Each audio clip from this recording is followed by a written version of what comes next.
It's Thursday, March 28th, 2013. We're at the LGBT Center on 3rd Street in Harrisburg. And the interview is with Thurman Grossnickle and Edmund of Harrisburg.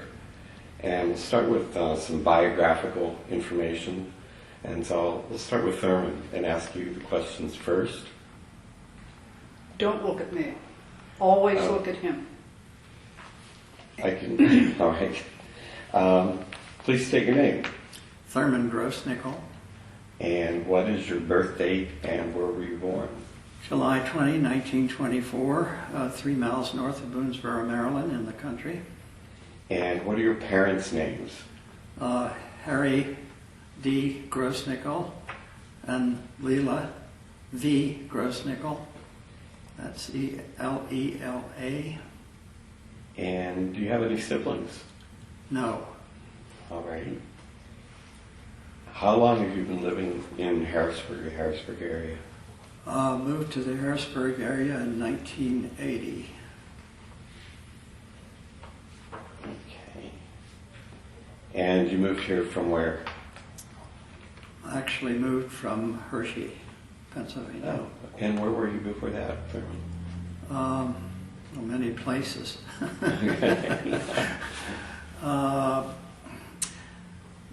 Before Hershey, I lived in different places around Hershey, and before that I was in Virginia, Shenandoah Valley. And where did you go to school? High school, you mean? High school, college, and graduate school, I imagine. I went to high school in Boonesboro, Maryland. Mm-hmm. Then I went for 2 years to Bridgewater College in Bridgewater, Virginia. The next 4 years I was home on the farm with the farm deferment during World War II. Then I went to Juniata College in Huntington, Pennsylvania, where I graduated in 1950. From there I went to Harvard University, spent a year and a half and got a master's degree there. Was offered a fellowship by a new faculty member at Wayne University. It was then, it's now Wayne State University in Detroit, Michigan, and got my PhD there in 1954. And are you currently the member of a church? Well, do you want me to go on with my education? Oh, I'm sorry. Yes, please. I'm sorry, I jumped the gun there. It's not finished. I spent 2 years postdoctoral work at the University of Rochester in Rochester, New York. And then I began actually working, shall I say. Now your question. Thank you. Sorry for interrupting you. That's all right. Are you currently the member of a church? Yes. And if yes, what religious denomination is it? Church of the Brethren. Okay. Are you or were you ever married? Oh, yes. Do you have any children? I have 4 children, all adopted. And their names? You want just first name? However you'd like to share them. Their first names? Well, Fine. Nathan is the oldest. Sylvia is not awful. My memory is slow. Carl with a K, and Janet. Okay. And do you have any grandchildren? Yes, 2. Right. No, excuse me, I'm sorry. 4. Wait a minute. 4, yes. 4 grandchildren. Right. And you're currently retired, is that correct? Oh, yes. Yes, okay. And what was your occupation? Scientist administrator. For the most part, I was a faculty member in a college for a time. So I was associate professor. I started as assistant professor and became associate professor. That was for 4 years, and then I became a scientist administrator. And how long were you working as a scientist? Well, I'll give you the dates from 1961 until 1990. Okay. And you first started working as an associate professor. That's right. Is that correct? Okay. Did you ever serve in the military? No. Okay. Do you or did you have memberships in any community organizations, fraternal societies, or professional organizations Oh my. that you'd like to talk about? Well, I've been a member of the American Chemical Society for many years. I think I'm still a member, actually. And that's a professional society. Organizations, I don't have notes with me. Okay. Too many to remember. All right. The and pertinent is the Gay and Lesbian Switchboard I was a member of for a number of years. Oh, And a member of Dignity for a number of years. right. I don't know whether they have such a thing as membership anymore. As you know, we just go to Dignity potlucks. Potluck, yes. You were on the newsletter, I believe. Well, that's part of Dignity. Yeah. Yeah. All right. We'll let you take a breath, and I'll ask Ed the biographical part of this. You have your name, please? Oh, Edmund Good, All right. And what is your date of birth and place? April 15th, 1947, in Harrisburg. And your parents' names? Joseph Mills Good and Edmund Good II. And do you have any siblings? One sister, One sister. And what is her name? Louise. Thank you. What or were your parents' occupations? My father was an architect, and I guess my mother was a housewife. And how long have you been living in this area? All my life. But I have, I guess, going to college and high school. I went to Frower Academy in Maine. Okay. So, Yes. Did you mention it? Oh, no. I never said college, but I didn't mention my name. that was the next question. Where did you go to school? Yeah. Okay. And how many years of schooling did you have? BS in vocational education. And are you a member of a church currently?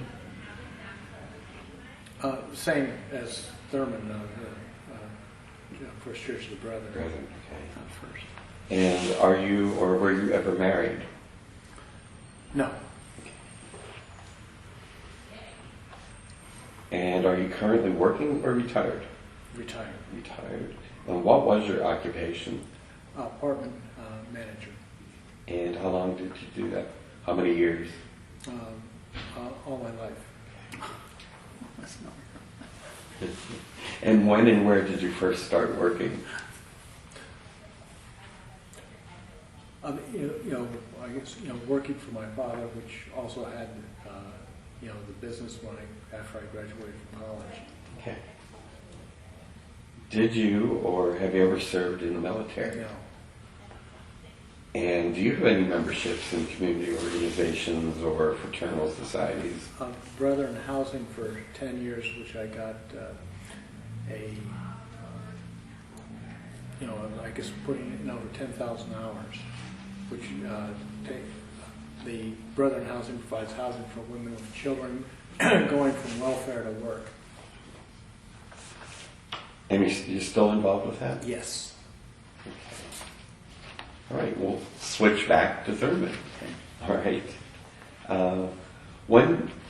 How do you identify sexually? Lesbian, gay, Gay. bisexual? No, gay. Gay. All right. When did you first realize that you were gay? I was at the stirrings when I was 56. What year was that?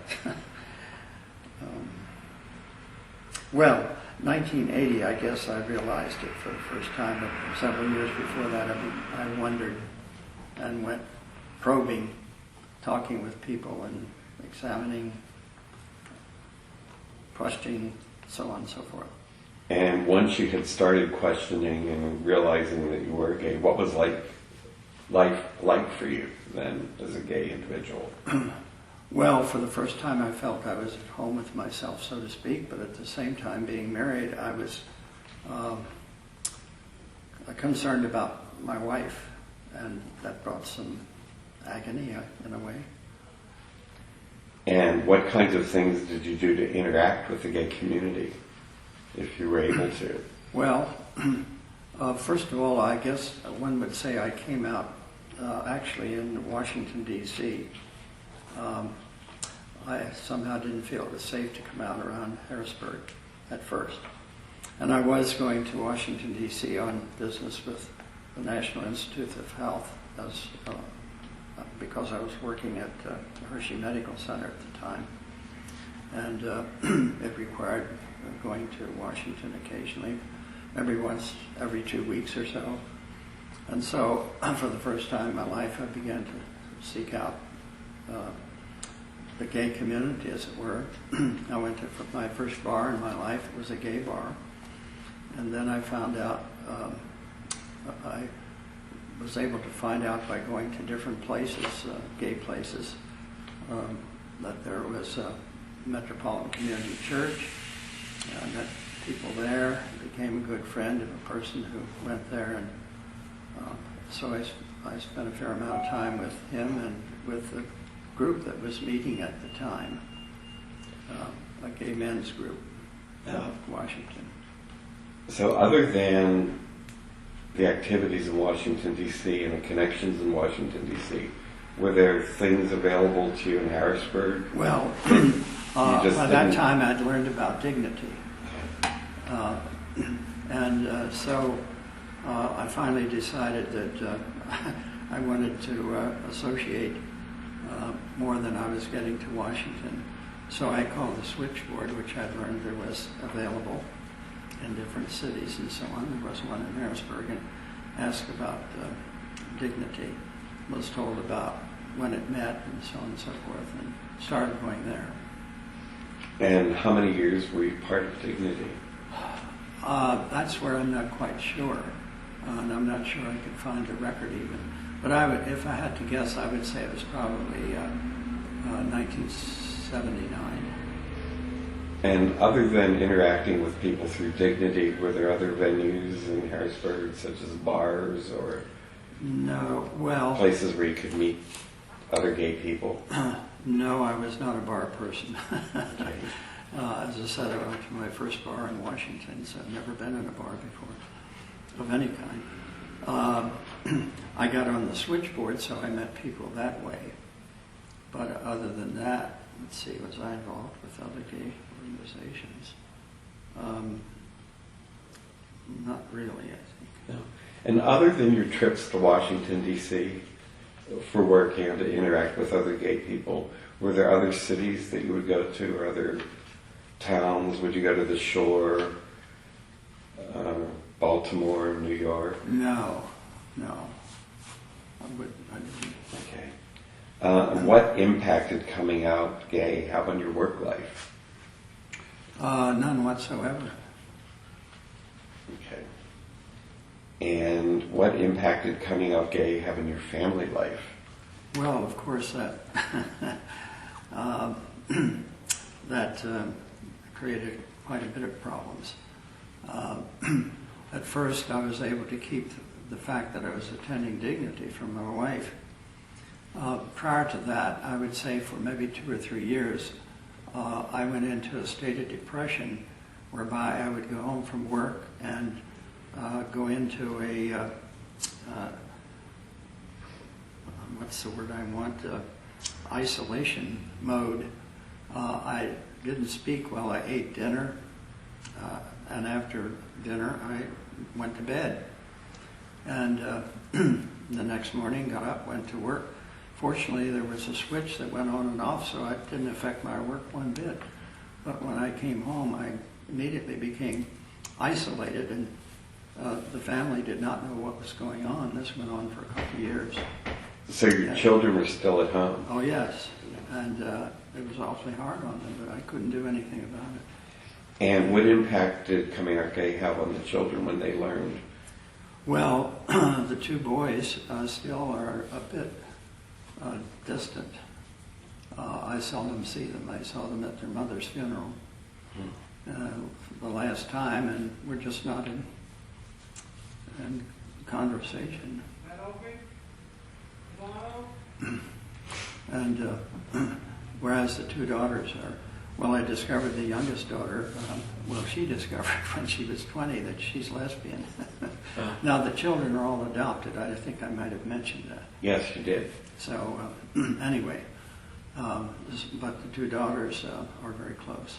And your daughter, who's a lesbian, is she more understanding than your other daughter? I don't think so. I don't feel so anyway. What impact did coming out gay have on your social life?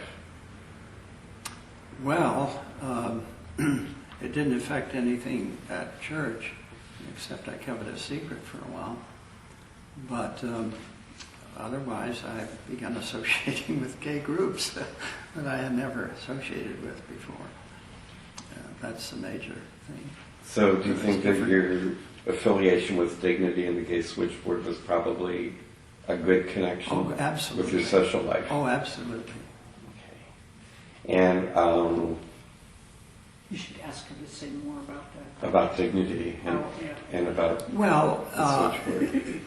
it helped me to understand, first of all, that I wasn't absolutely way off center, so to speak. There were other people who were quite sane and lived regular lives, as it were. It was very affirming for me, no question about that. And I drew a lot of strength from learning to know people who had their feet firmly planted on the ground, so to speak, and were good people. It sounds then like it was a good way for you to start working through the feelings of isolation. Oh, absolutely. Oh, absolutely. Oh, yes. What impact did coming out gay have on your civil or political life? Well, I guess I got more interested in gay matters politically, although there wasn't too much going on at that time. But certainly, yeah. And I was cautious. I still, I don't know whether, I can't remember that I ever came out officially at work at Hershey Medical Center. I think a lot of people knew, and I never felt that I was looked down upon, so to speak, or treated differently because of that fact. And what kind of impact, if any, did coming out gay have on your spiritual life? Well, I felt more whole in every way. I felt that this was not a choice, obviously, and that I must have been made that way by my Creator. And so I would embrace it. And at the time you came out, were you affiliated with a different religion or a different church? Been Church of the Brethren since infancy. Okay. And what changes have you witnessed by participating in respect with the gay community?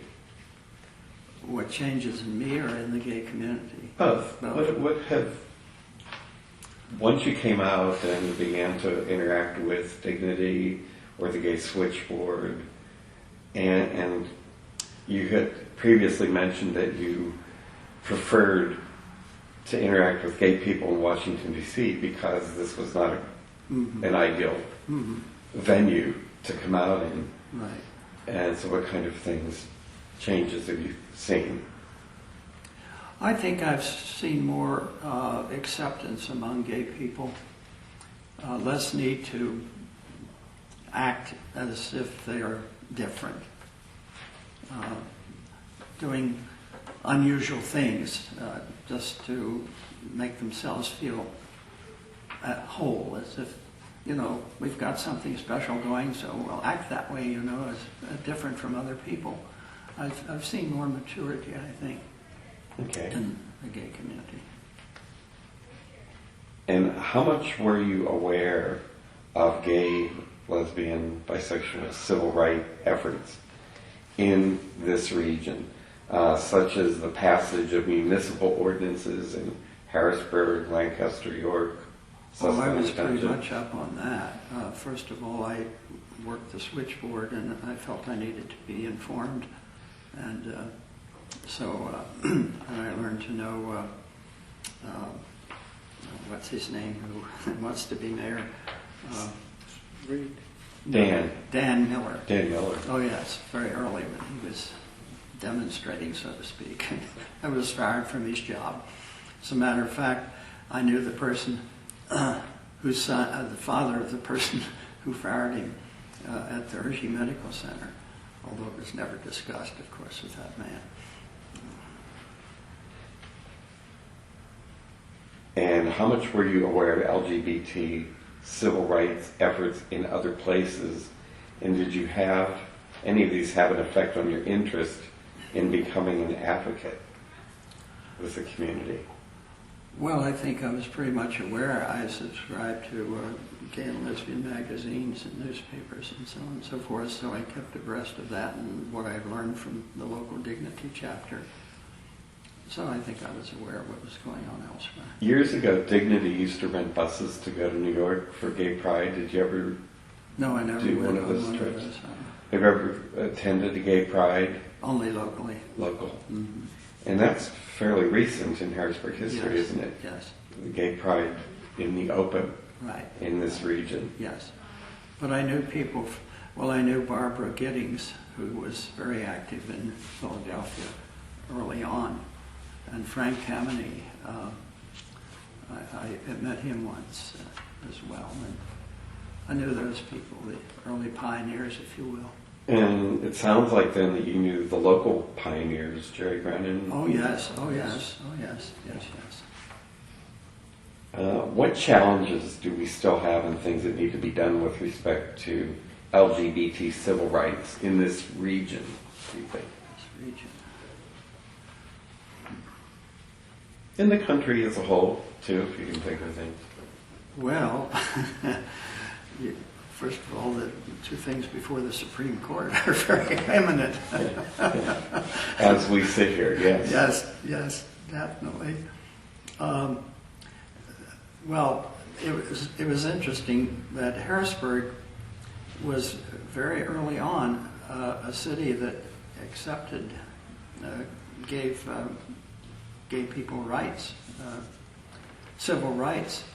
I remember on the switchboard getting a call from someone in New York City who was moving to Harrisburg, and they asked about the climate here, and I said, we had a civil rights law before you did, which was true. I keep myself aware of what's going on that way. Why was that, do you think? Beg pardon? Why was that, do you think, that Harrisburg was so advanced? I can't answer that. I've always wondered. Maybe it was because the personalities that decided to take action and try to justify it. Hush. And it's possible, I think Jerry Brennan was involved with state government because this is the state capital. Yes. And state legislature at the time, I think, correct me if I'm wrong, I'm not but I think the mid-70s or late 70s was enacting legislation to protect sexual minorities in state government. You probably know more about that than I do. No, I don't know, but Jerry worked for state government, so Yes. I know that he was Yes, connected. that's true. Mhm. And if you heard of that on the gay switchboard or people commenting, Well, if I did, I've forgotten. If I had to point again to, it would be Dan Miller, who really appeared on TV and so on and so forth. and was kind of the frontline spokesperson. Absolutely, yeah. I think he pushed that a great deal too. Okay. What have been... Hold just a minute. We're getting announcements from the bus at this point. They'll be gone in a minute.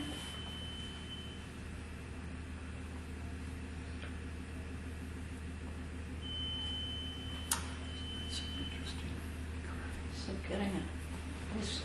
But it's It's so low. Is it that thing?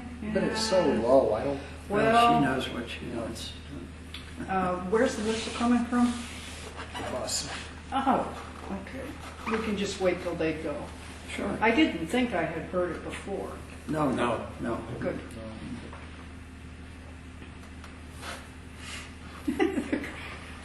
Taking a long time. But I thought, Ah. well, Mayor Reed, that, you know. Okay. How she got Mayor Reed, it's all projections, we don't know for sure. What was that? So, Mayor Reed was reputed to be gay, but we don't know that for a fact, and he's trying. No, I'm saying he passed it. He's the one that. Oh, well, he signed it. Oh, Yeah, I mean, yeah, that's oh, the okay, reason. okay. That- I wasn't talking about. All right, I misread you. so that it was under Mayor Reed's administration Yes, Yes. that gay rights were Yes. moved forward. yeah. Okay. Thurman, what have been the most important events of your life?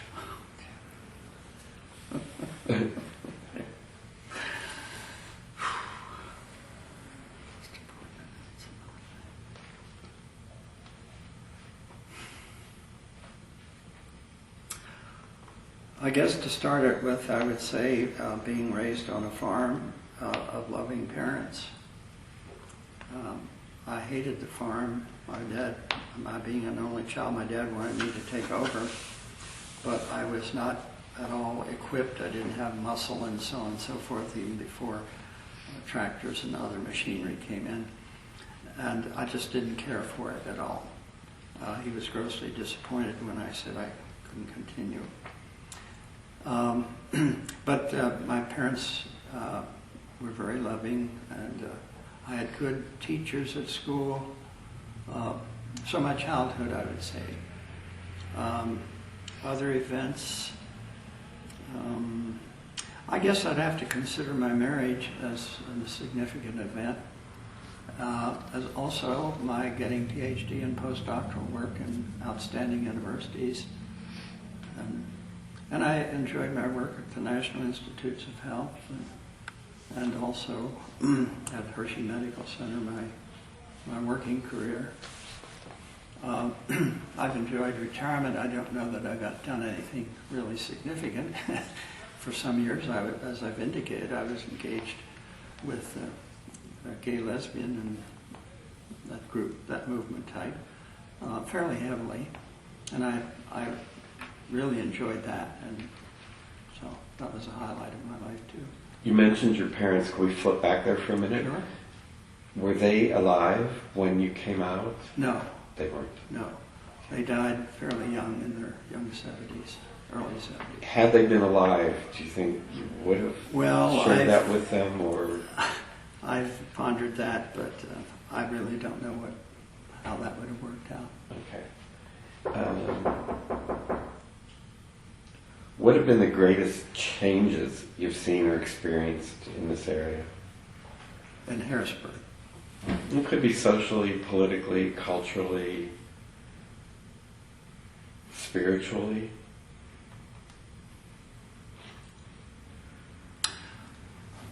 I'm not sure I'm in touch that much with Harrisburg per se to really be very definitive on that. About the only thing I know in Harrisburg is the gay community, and also some people in the theater world. I'm very much interested in theater. I volunteered for 17 years in the office at Theater Harrisburg, so I've learned to know a lot of people in that area. And as far as changes, I think that just in general, non-gays have become more accepting, as it were, as it is true around the United States, as we've recently learned. And in addition to changes, what do you consider to be major turning points of your life? Well, major turning point, of course, was realizing I was gay. that was a very major one, believe me. I never divorced my wife, and I continued supporting her. She chose to, well, we chose for her to remain a housewife. She had training and had been teaching in elementary school across the years before we were married, and a couple of years after we were married, while I was still getting my education. And I told her that if she ever met someone, certainly we'd have an easy divorce, but otherwise we stayed married. There seemed to be no reason to cut those ties. We always remained as friends, and I continued to supply her with half of my income, as I had when we were living together. So. You mentioned being involved with Theater Harrisburg and a volunteer with them. Do you have any books or music or special objects that you associate with being gay?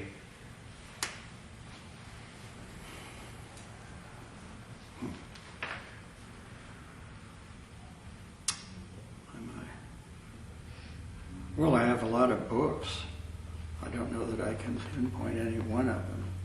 One of the first books that was most helpful was a book by Virginia Malincott, Is an Homosexual My Neighbor?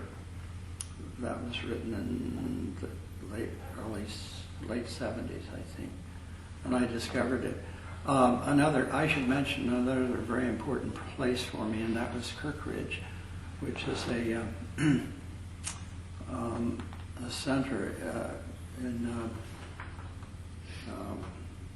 what's the name of the place? It's in Pennsylvania, near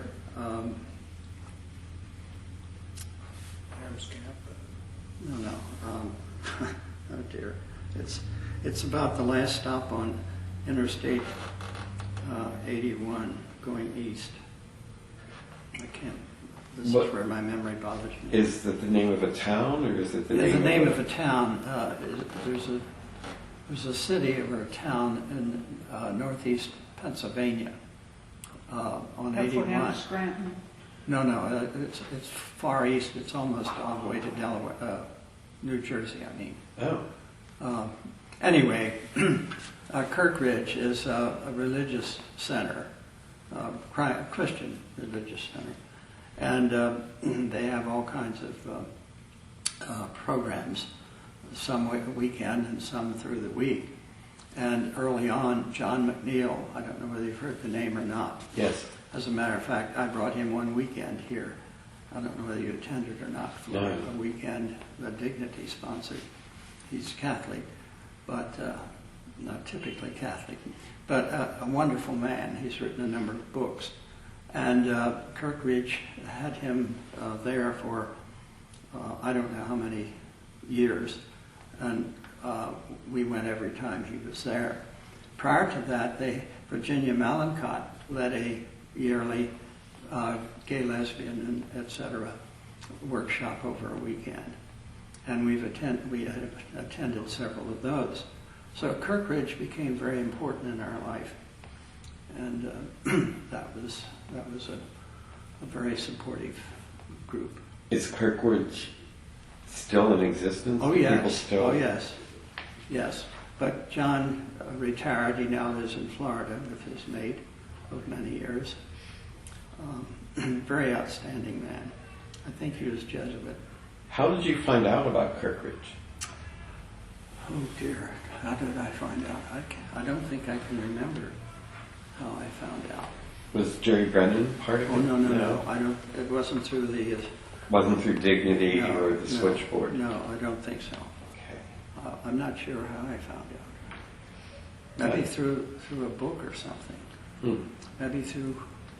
I'm not sure how I found out about Virginia Malincott's book. Anyway, it's.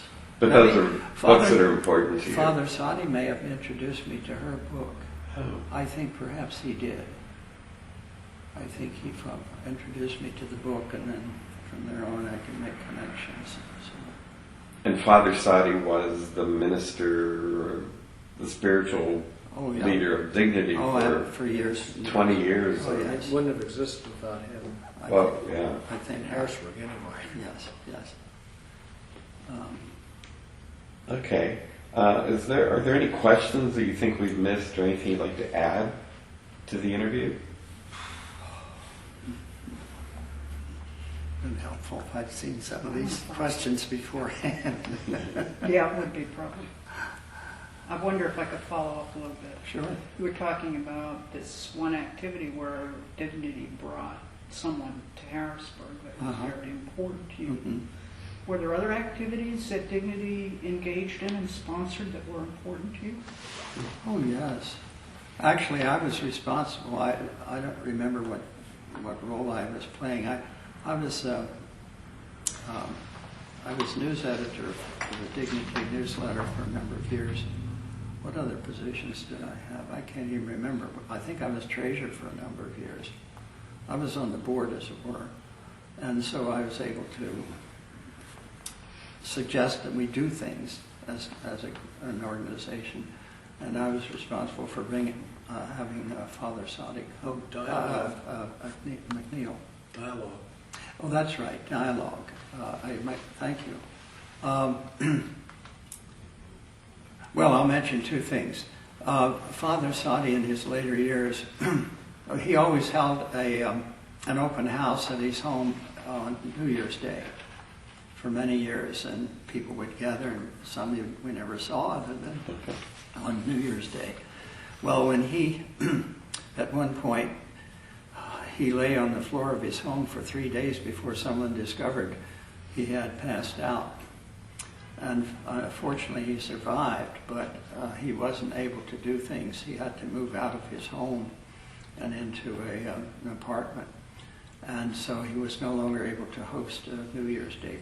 But I continued it at our home for 2 or 3 years, asking him to be there and inviting people to our home to continue the tradition, as it were.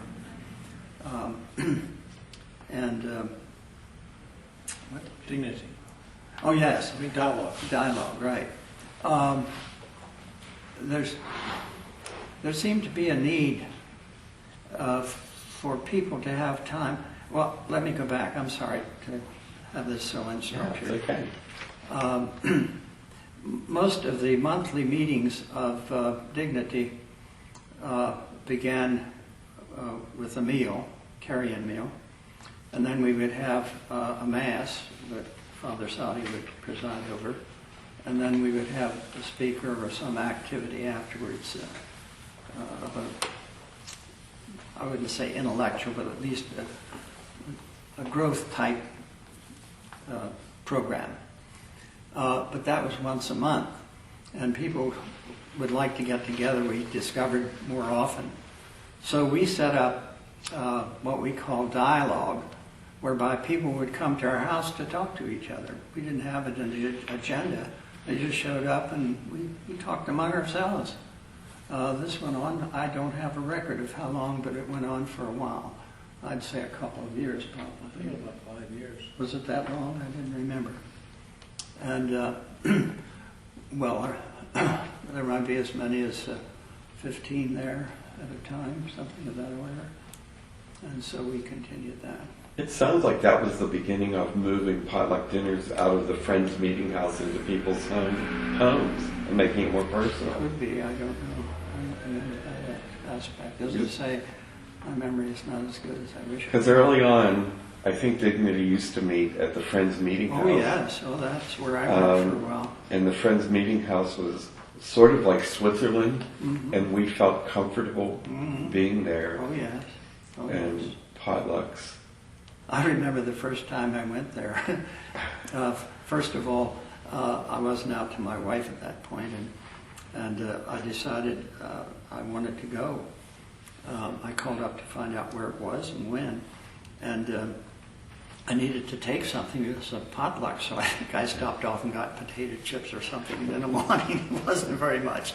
And I remember walking in, and fortunately, there was a chair, an empty seat right beside Father Sadi. It was almost as it was God-given, so to speak, that I could talk with him. And then I barely started, and I looked up, and I saw somebody I knew. I thought, oh dear, he hadn't seen me. We may as well get this over with. I got up and went around, and he looked up and we said to each other, what are you doing here? Was it someone you knew from work or a neighbor? I'd rather not mention names. All right. No, you don't have to. Yeah. So anyway, but after that, then I told my wife, because I'd been depressed, she recognized that it would be nice to have something help me. So I went back and I said, I found an organization, a spiritual organization that seems to be very helpful, and they have monthly potlucks, and I'd like to take something. She was delighted that I found something that would help me to come out of my depression. And so she prepared dishes for me to take for a while. And it was only after I met him in 1980 that and brought him back. And we went to the shore together, him with the full family. And I was going up to Penn State. I had gone occasionally from my work at Hershey Medical Center, occasionally to Penn State, because it's part of Penn State, on business. But usually it was a day trip, up and back. But once I met him, I decided I wanted to stay over on Friday night and stay in his room. And that was new to my wife, and she couldn't understand it. And after a while, after she met him and so on and so forth, one time when I was leaving for the weekend to go there, she said, is he gay? And I said, I never asked him. But she became very confused and wondering and so on, and eventually I had to come out to her. By that time I had engaged a counselor and was seeing a counselor maybe once a week or something to deal with my own adjustment to life. And so I asked him if it would be all right if I could bring her. I knew that I had to come out to her, but I didn't think I could do it at home. I'd do it in the counselor's office. The night before I set up and to write what I would say. Now, when I write something, I go through it maybe 5 or 6 times and scratch and rearrange it. But this time, I think I may have changed a word. It just seemed to flow out. Another sign that this was the right thing, so to speak. And so we went, and I said I had something I needed to say, and well, I asked her if she would go with me. Well, no, sure, of course she would. She's trying to figure me out. So I came out to her there, and the counselor said to her, is this a surprise to her? And she said, no. So anyway, that's how we resolved that aspect. Where was I going with this? I'm not sure. But anyway. Well, we were talking about if there was any of dignity in events. Oh, and yes. business. Well, I got way off the topic.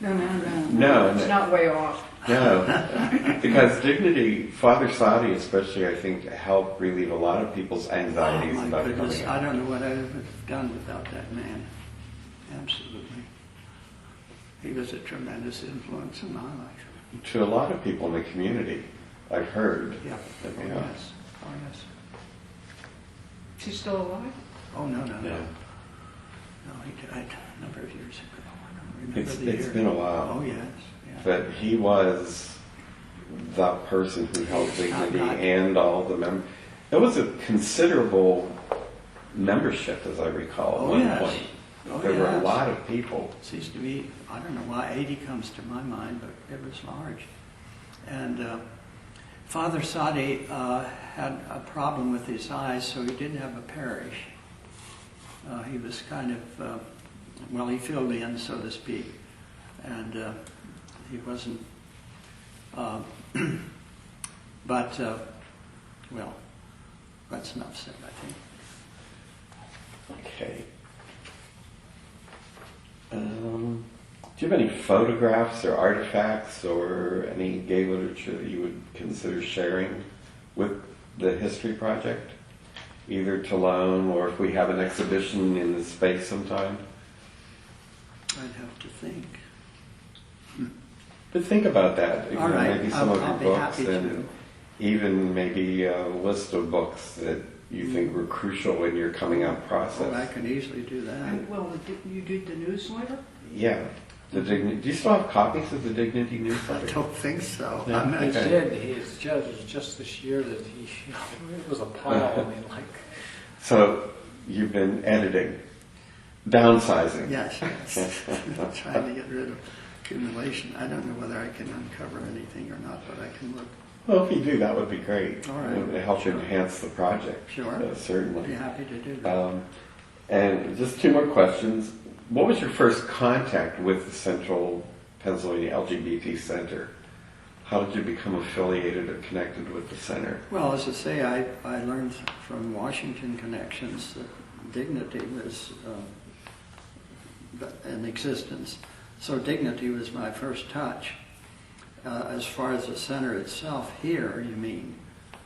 Well, I keep on touch with LGBT things going on.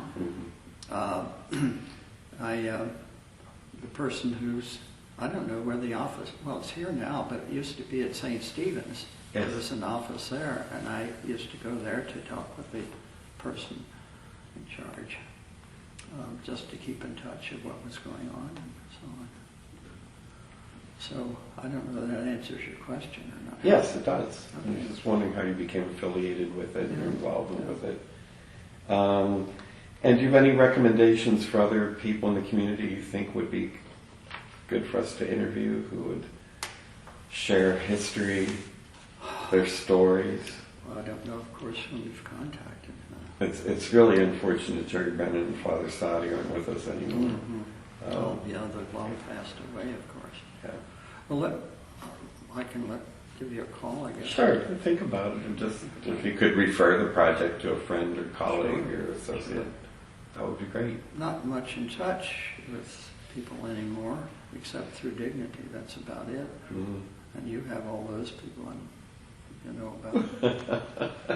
The dwindling dinner party. Yes, yes. So, Yeah. thank you. Well, certainly. And Ed, would you like some water? You all right? I'm fine. Let me check on tape here. Okay.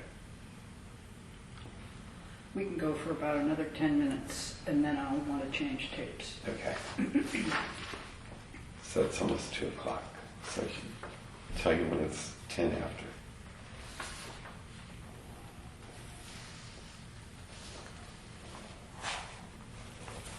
Okay, Ed, we'll pick up with you. And when did you first realize that you were gay? I think I've been aware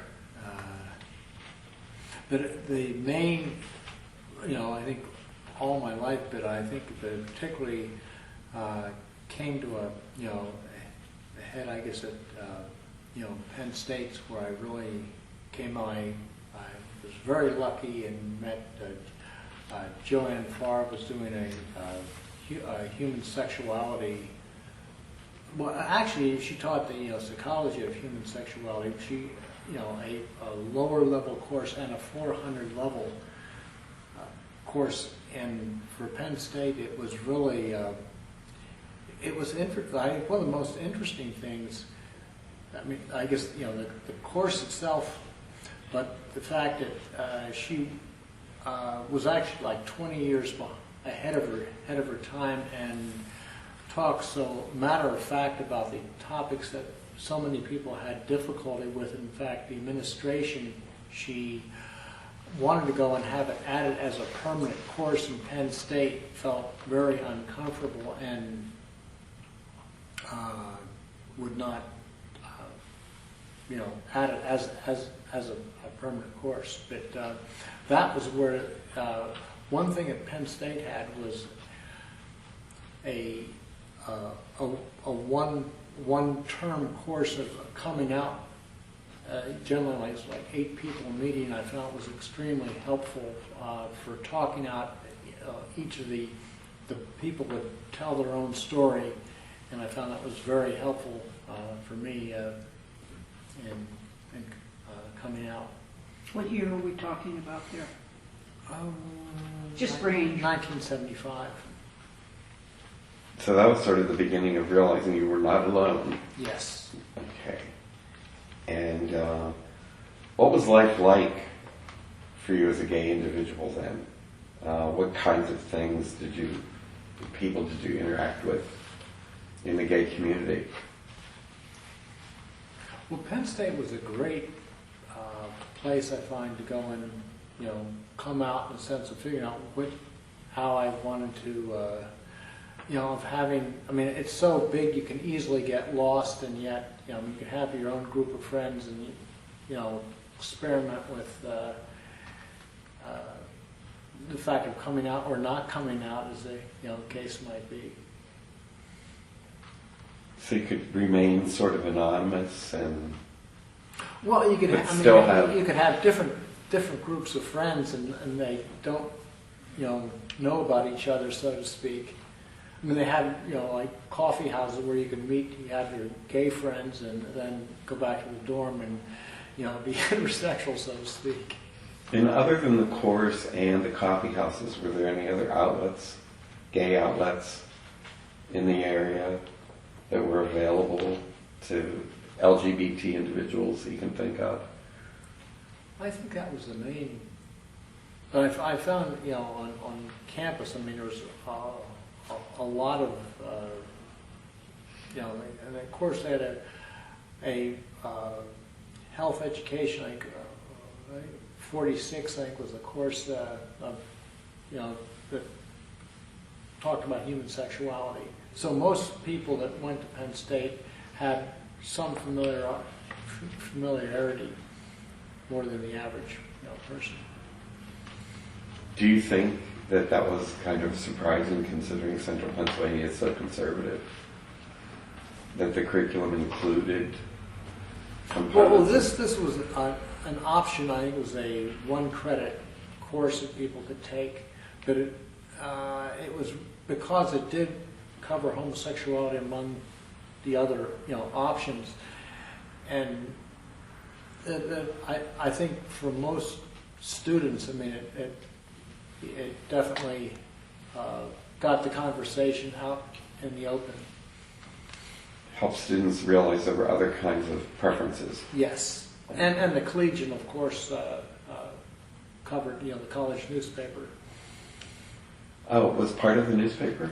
No, I meant that the Collegian, whenever Hops was the homosexuals at Penn State at that time, had a activity, they would cover the fact that it's happening, so the average student would know that if they had an interest, that this is where the coffee house was, and they, I think, 3 or 4 times a year would have gay films and what have you. So the topic was covered. It was accepted group at Penn State. So how was Hops originated by students for students? Yes. How did that come and about? they actually had an office, in the hub, which was the main. There was all the camera club and what have you, and homosexuals at Penn State was one of those groups that shared space. And do you know if that group was created by people who were from Pennsylvania, or Oh, yes. maybe gay or lesbian people who came from larger cities or larger areas? Yes, there was a core group of supporters that got the group going. I forget and it was only a few years before I got there that they went through the process of getting the group official, represented by Penn State, to be funded. Oh, so the school recognized it Yes. and supported it. Yes. And the group then would have regular meetings, or? Yes. Okay. And about how large was the membership? Do you remember? 15, 20, generally speaking. But at the time, maybe considering in proportion to the size of the student population? Yes, it was a small Group. Okay. Were there, do you recall, any gay bars in Penn State at the time Oh, that yes. you went to? The Mile was the, I went to Penn State. yeah. And other than the bars and the coffee houses and the organization, was there anything else that you can think of? Other outlets? That was the major one. The major place. Did you socialize in the bars? Occasionally, but I don't drink, so Right. and the cigarette smoke was not. Did you ever travel to other cities to be able to interact with gay people? Once in a great while, not too often. And where would you go? I went to New York once, but only once. And what about Baltimore, Washington? No. No. Okay.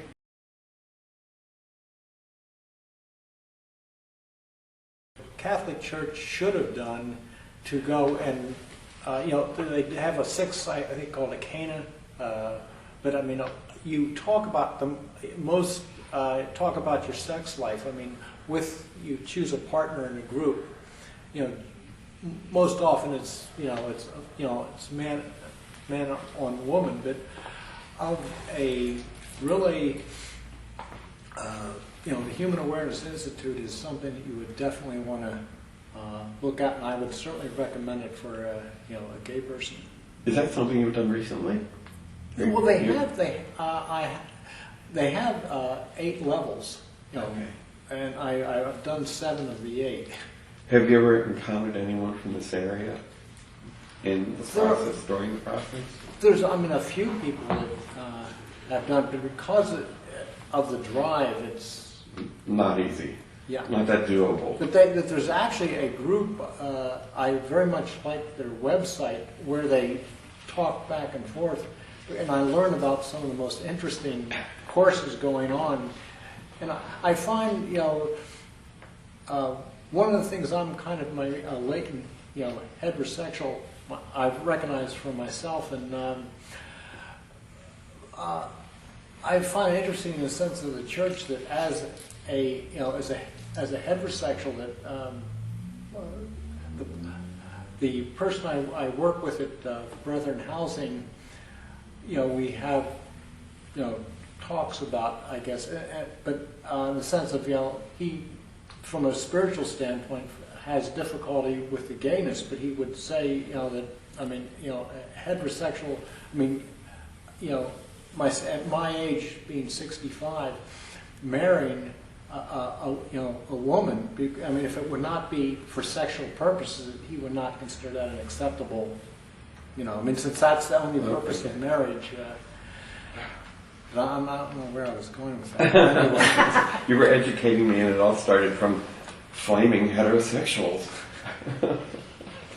Okay. We set to go? Ready? Okay. We're rolling. All right.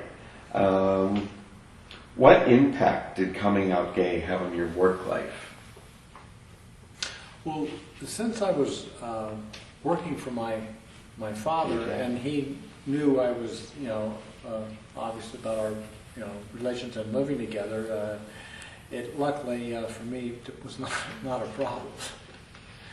And that's a good segue into the next question, which is, what impact did it have on your family life?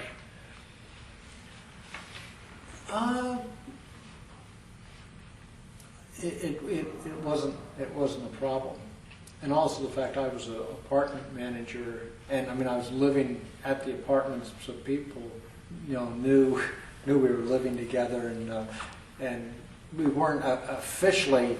But I think everybody knew exactly what our relationship. Did we get a time there? What day? Of 1980. Okay.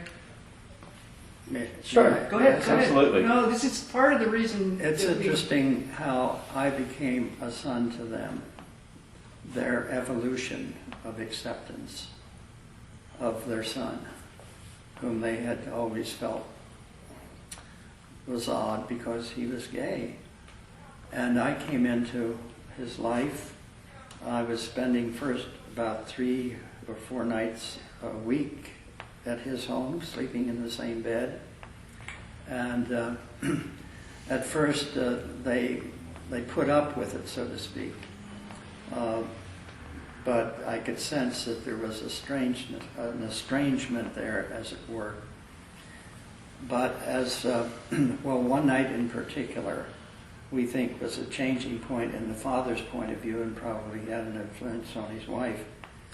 Ed was at the time doing practice teaching in his last year at Penn State, hoping to get into a teaching position in vocational education. And he was preparing things the night before up quite late.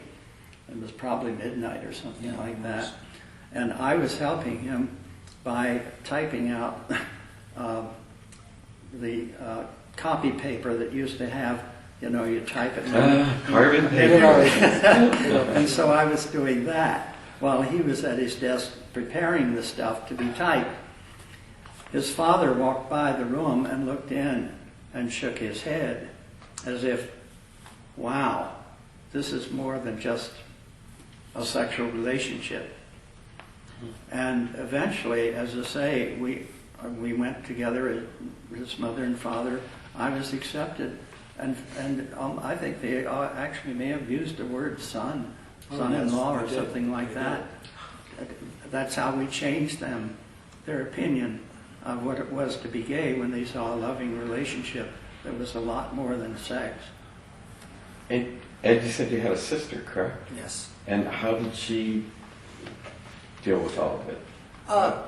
She accepted it, but her husband had difficulty. And we don't talk about it. I mean, she feels comfortable with it, But she was still living at home when Thurman was sleeping over? No, she was already grown out of the house. They live in Illinois, so they're not even nearby. So she's an older sibling. Okay. What impact did coming out gay have on your social life? Not really any. And I think a lot of my friends, were gay. Well, it sounds like your affiliations at Penn State were a good way to ease into social interactions. Yes. Is that how you feel about it? Yes. That was, okay. What impact did coming out gay have on your civil and political life, if any? I wasn't very involved politically. No? Okay. And what about on your spiritual life? Did coming out gay have Well, any Dignity impact? certainly was very helpful, and Kirkridge and John McNeil, I think, was very helpful in, being unified in that. And I also found Elizabethtown Church of the Brethren also helped. That we did a newspaper. Our next door neighbor, I'm trying to think, the Patriot, worked at the Patriot and interviewed us and mentioned the fact that we were in Elizabethtown Church of the Brethren and were accepted there, and that outed our church, which caused in the denomination the fact that we were the church did not officially recognize gay people, and when this got in the newspaper, the fact that they were an accepting church, they were put called on the carpet, and they supported us, and I backed this up, and I'm really glad, because they the fact of Thurman knows more the church, but they When was brother? that? Was this still brother? Yeah, Yes. it's Church of the Brethren. That's changed over the years since we started in 1980. Well, actually, we started going there in 1982. There are now 2 openly gay men, partners. Ed and I are one, and there's another one that drives some distance to come to E-Town because they're openly accepting. And there's a lesbian couple that has moved away, but they still maintain their membership there. And we're totally accepted by most of the congregation. There's some old timers that just can't quite bring themselves to be that way, but by and large. When did the article about you appear in the Patriot? Do you remember goodness. what time that was? 1993 something? Wasn't that? I don't remember the date. Yeah, okay. Maybe later than that. But one of the pastors was called on the carpet as for us because she was supportive. So even in 1993, it sounds like the community or the region was still agonizing over gay issues. Yeah. Well, and the Church of the Brethren nationally has not accepted yet. I don't consider myself a member of the national organization anymore because I don't. I'm a member of the congregation, period. And that's the Elizabethtown. Yeah. To give you an idea, I mean, the gay and lesbian, I'm trying to think what the group BMC, Brethren Mennonite Council for Lesbian and Gay Concerns. I think they've included bisexuals and so on. I don't know the whole thing. But that's a national organization within the Church of the Brethren and the Mennonite churches. There's one organization that covers both. We have been trying to get a booth, just to have a table to go and put our literature down. At the national conference once a year. I think it's 29 years. I don't know how often, but it was only last year that they would allow that to happen. To give you an idea. Finally. Oh. Just like the Supreme Court. I was just going to say that. You just took the words out of my mouth.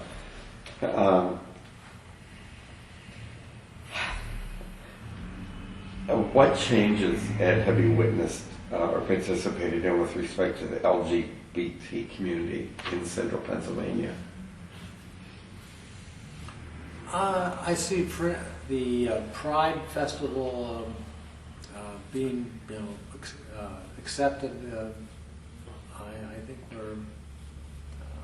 things are, I see a big change. I mean, from when I came out. I mean, when there was nothing in the newspapers, and to the fact of having the Pride being an annual event and welcomed in the community. And before the Pride Festival came, or was finally opened in Harrisburg, would you go to New York or Baltimore or other gay prides in the country? No, we did go to the march on Washington. Okay. That was that's about the only event that we. Several times. And when was that? Which one? Wow. Well, both of them featured the quilt. Okay, gotcha. Yeah, the quilt. And how much were you aware of local LGBT issues for civil rights in this region? Sort of like the things Thurman mentioned with his work in the switchboard. He was aware of how civil rights were changing in the region. Yeah, I'm trying to think if we had Well, he was newspapers. probably as aware as I Yeah, was because right. we share information, of course, all the time. So, What kinds of things do you still see as challenges to the LGBT community, or things that need to be done in respect to our civil rights? Well, I see the marriage equality is that's the biggest issue, and I think I'm really glad that it's getting so much coverage that it's become a topic of conversation. I think among what is loving your neighbor mean in the Christian church. I really have trouble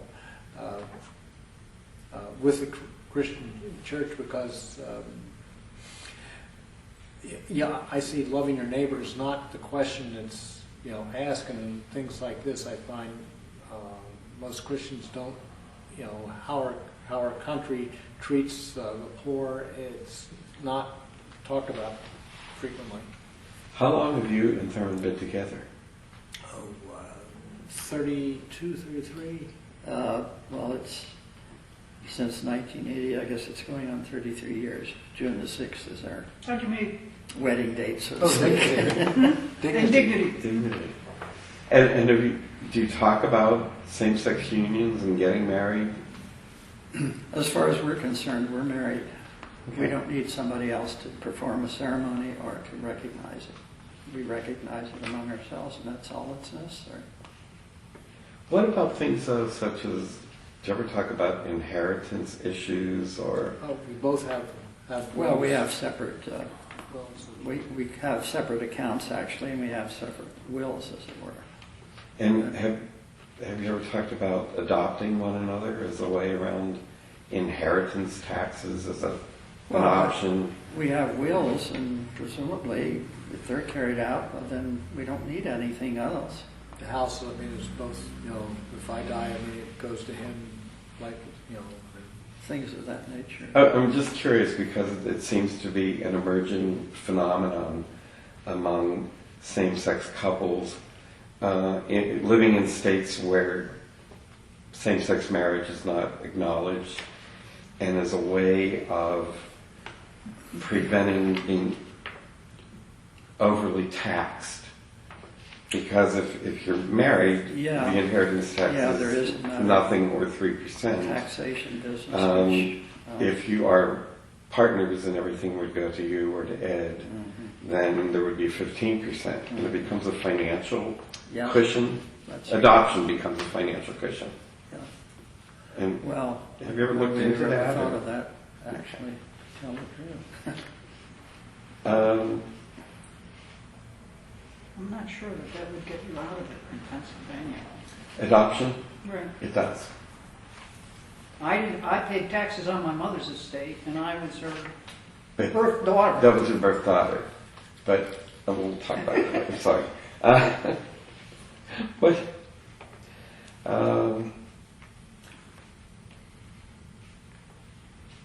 Let's see. How much were you aware of LGBT civil rights in other places other than central Pennsylvania, such as statewide or nationally, beyond the things you and Thurman talked about from his gay switchboard? Well, I think, we got newsletters that, talk about that, I mean, gay papers. And you did mention you participated in both of the marches in Washington. What have been the most important events of your life?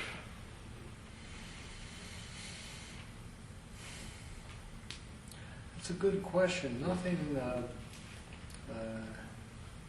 I think, say, working for Brethren Housing, I'm trying to think of, I don't see in the big picture of, that's a question I've always thought about, but I don't see anything really big coming up.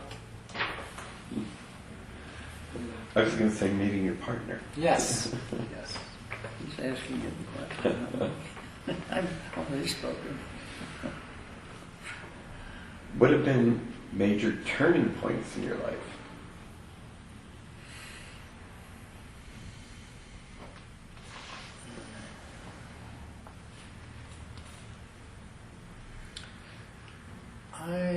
Nothing particularly comes to.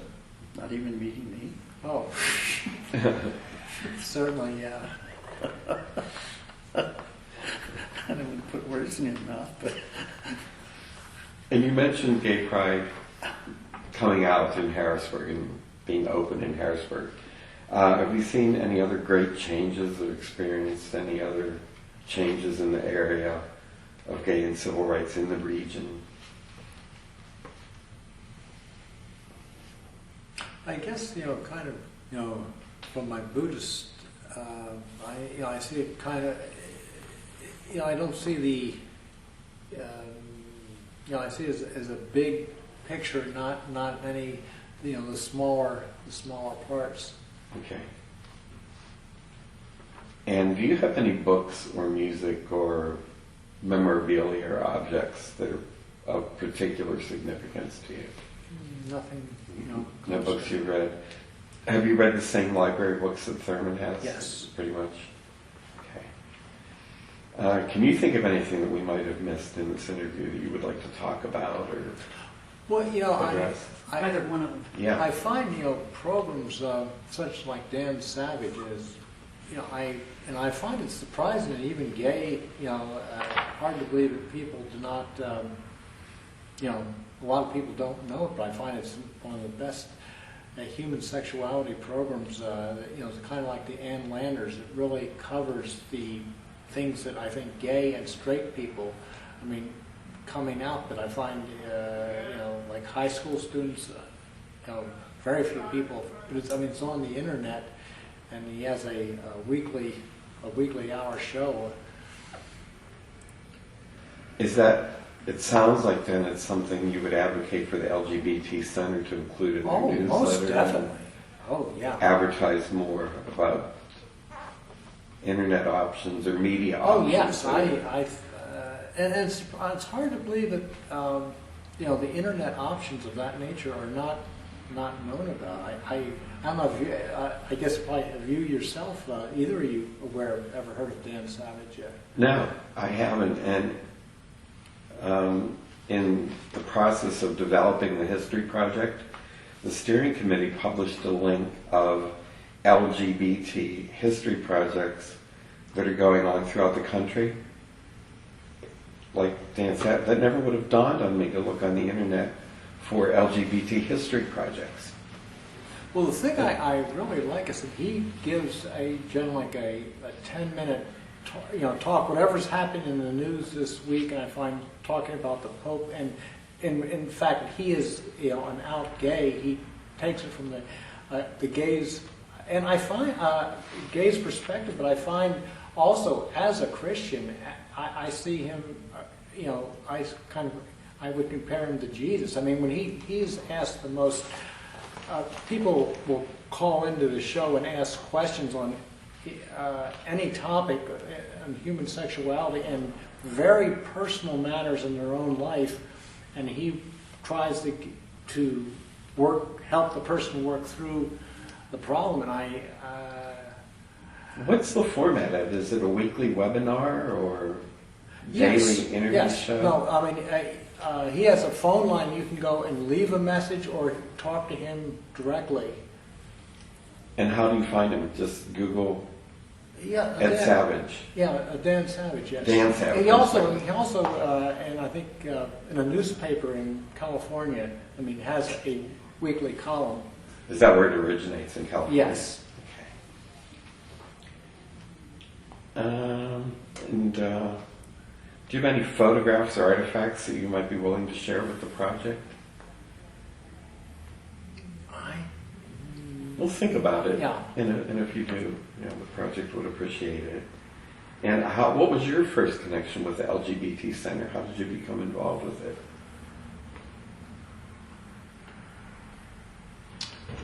Well, through working with the switchboard. Working with the switchboard, okay. And Oh, no, he's talking about this center. Oh, no. This is new. Yeah. so you would say then through Thurman became your connection to the center, Yes. or your introduction to the center, okay. And could you think about any recommendations of other people you would recommend for an interview or might want to talk to about the history project and have them call us or send an email? It sounds like you might have a few folks you would recommend. And we can go beyond the borders of the Commonwealth. We're not there yet, but eventually that's what we want to do, is reach out beyond the borders. Well, I see as a resource, I think, of, activities, that gay people might want to go to is Center for a New Culture, which is a 11-day workshop that I have been going for 5 years, and I find that they are very accepting of everybody, including gays, and they are very open, sexually speaking. And there, I find topics covered there and they have. I think going to their website, Center for a New Culture, and you read about the different events they have, and each day is a separate workshop. How did you find out about them? Well, I went to Shalom Mountain and I heard the leader, Michael Rios, give a talk, and I was sold. I mean, I signed up, on the spot. He is a very impressive person, and originally this was done out in California, and he brought the concept to the East Coast, and I could go and talk for 2 hours. I mean, on the event and what he has done and what. But I think gay or straight people, I would highly recommend the workshop, and it also is very inexpensive and it's on a sliding scale depending on your ability to pay. And where's Shalom Mountain? Oh, well, that was where he happened to be doing Yes, where? work in the Catskills. Oh, okay. So it's in New York But State. actually, Center for New Culture is done in West Virginia, and it's halfway up a mountain. So if the temperature, in the daytime, seldom goes above 80, and generally it's like 65 at night. It's no bugs. I mean, it's heaven. And how did you hear about these other groups? Just through research on the internet or word of mouth? I find going to these different workshops I've gone to, that's where How do you find out about the workshops first? Well, I guess you find out about the first one, and just through meeting people. I suspect it probably was at Kirkridge that I've heard people that went to these other workshops, and then I checked it out. Word of mouth then? Yes. Huh. Okay. Well, thank you. And unless you two have anything else you'd like to add or comment It just about? occurred to me that I was for a while involved with PFLAG because my daughter is a lesbian, so I'm a parent of a gay person, although I too am gay. And I became program director of the local chapter, and I brought different people in. It was interesting to bring people in to speak to us. Mary Klaus, who still writes on the Patriot News every so often, has a column. Where is the local chapter now? Still It's still going. going? Yeah, they threw me out because they thought I was having sex with an underage boy, and I wasn't. They accused me falsely, and they couldn't prove it, and I couldn't prove otherwise. But a 15-year-old boy somehow, how did he find my name? I don't remember. But he gave me a call on the phone. He wanted to meet me. And I said, well, I can talk with you, but there's no way we can have sex. Well, anyway, he became very close to me, and I sort of became a mentor. And his parents were very gung-ho for this, and I would visit him at his parents' homes, and he would come to visit with us occasionally. Anyway, somehow or another, what led them to think that I was having sex? I don't know, but anyway, they called me before the board, and I told them that I wasn't having sex, but still, they decided that I had to leave. Now that you've mentioned PFLAG, early on there was a woman, local, who ran PFLAG. I think her name was Jackie Scholes. Yes. And she used to work with Father Sadi Yes. to get members of Dignity to be speakers for the PFLAG Speakers Bureau. Yeah. And PFLAG and Father Sadi would ask members of Dignity if we would go to local colleges and universities. Yeah. And what kind of effect do you think that had eventually on people in the region being more affirmative about LGBT lifestyles? I think it was a positive thing to do. Absolutely. Sure. Yeah. I occasionally went on those, on that panel, so to speak. We meet in colleges, people would come to ask us questions. One of the panel members was a man named Bob Savinsky. Oh, yes. And Bob Savinsky used to point to students in the audience and say, I can point out every one of you right now who is lesbian or gay. Do you remember that and the shock value that that had? No, I don't remember Bob doing that. I'm not sure I was ever on a panel with Bob. The first time I ever saw him do it was at Shippensburg University. Okay. And you could see the blood going from his faces. And it had incredible shock value. And Sure. you could see them Well, squirm. that's how he knew. The blood drained. Well, I that was it. mean, But that it would be was the only way. But it was incredible. And I remember the first time I was on the panel when he did it, I almost died. But that was, I think, between Jerry Brennan saying, yes, we will help you get speakers, was a really great way to begin to break the ice. Yeah.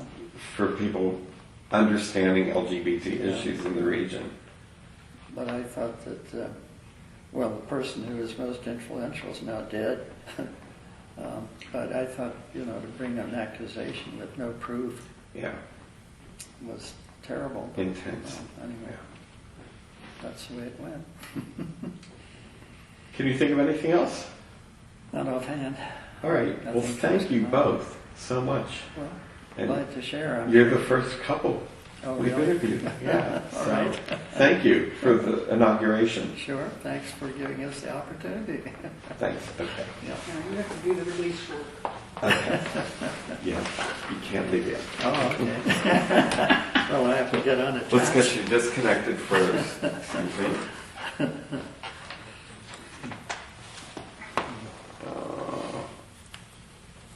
Off. Actually, don't. Don't turn it off. No. Oh. What I find is that when this stage comes, suddenly people might talk about something that we would want to have on here. So you still So want if them you just, connected? yeah, I'm sorry. you don't have to do that in I any big demic- way, I but demiked if- you too soon. if you object to anything you've said now or in the future while we are here, you are perfectly Yeah, I understand. clear about that on the permission. I understand. But, another resource that is equally, interesting is, New Dimensions. I mean, this, I find in a sense of spirituality that Michael Toms covers the really wide area of spirituality, and I can't believe that, like people in our church that are, up in a lot of things are not aware of. This is on the internet, that he has a weekly, there's 2 programs that you can, download and hear, and he has, he's interviewed, I think, like 5,000. These are people that have written spiritual books in, on any, the whole area from Buddha, Eastern religion to Western religion, and he has some really interesting stuff. Some of these organizations, though, that you go to are a little more than some people can stomach. I mean, some of them are nudist, and a lot of people aren't into nudity. True. So that's a turnoff for a lot of people. That's the reason. That's the Radical Fairies. Mm-hmm. Well, You know that- organization? And Well, speaking of activities, Beltane is another really spiritual. It covers tantric sex and is very open to gay people. That I would recommend. When I think of on the resources, I would certainly. Well, the internet, the resources for anything have become. But for somebody Enormous. coming out, it's 18 and over. Yeah. I would Yeah. strongly recommend Beltane. Well, I'm thinking about your experience in terms of mentoring a young man. That's a fear all over the place, and it's really sad Yeah, it is. that other gay and lesbian people cannot help young people without fearing they're going to I had be to push him accused. away because he wanted to have sex. And I said, we can't do that. He knew what he was, if I had to say anything, he knew more about what he wanted than somebody who's 19 years old. This age discrimination is is meaningless in these days with young people. They know what they want. And anyway, but because of the law and so on, I said, no, no way. And I held to that. And well, anyway,